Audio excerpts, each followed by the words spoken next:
কুসুম দোলা কুসুম দোলা। আমি আরে তোমার কি হয়েছে বলো তো? চোখ খারাপ নাকি? চোখ মুখটা এরকম অবস্থা কেন? আমি তাই ভাবছি সবাই রয়েছে, আমার বড় মামি নেই কেন? হ্যাঁ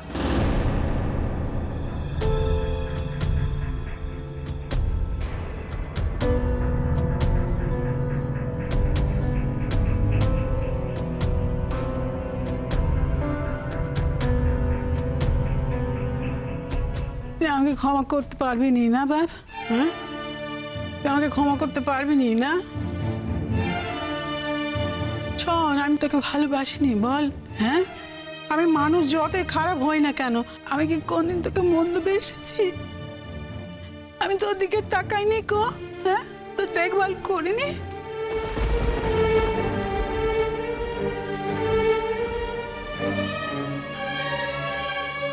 তুমি এটা কি বলছো বড় মামি?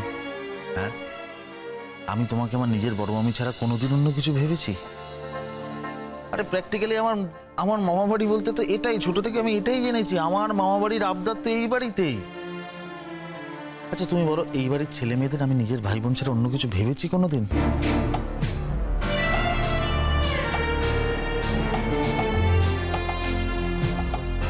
কোনোদিনও না। আজকে হঠাৎ এই কথাগুলো উঠছে কেন বড় মামি? দেখো, আজকে যেভাবে একটা বাইরের ছেলে, একটা পরকে তোমরা আপন করে নিয়েছো, এটা আর কারোর পক্ষে সম্ভব হতো বলো তো?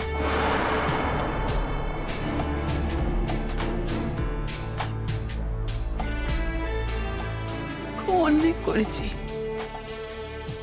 আমি তোর কাছে, খুব অন্যায় করেছি রে বাপ।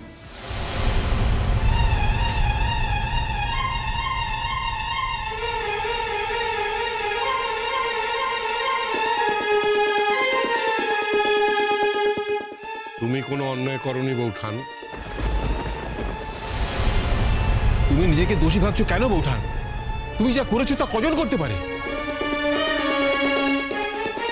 জেঠিমা, যার কিছুক্ষণের মধ্যে সূর্যের আলোর মতো পরিষ্কার হয়ে উঠবে, তাকে আর মিছিমিছি ঢেকে রাখার চেষ্টা না করাই ভালো।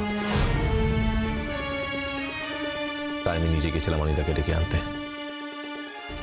আমি চাই অনিদা আজ বাড়ির সকলের সামনে দাঁড়িয়ে তার আসল পরিচয়টা পাক।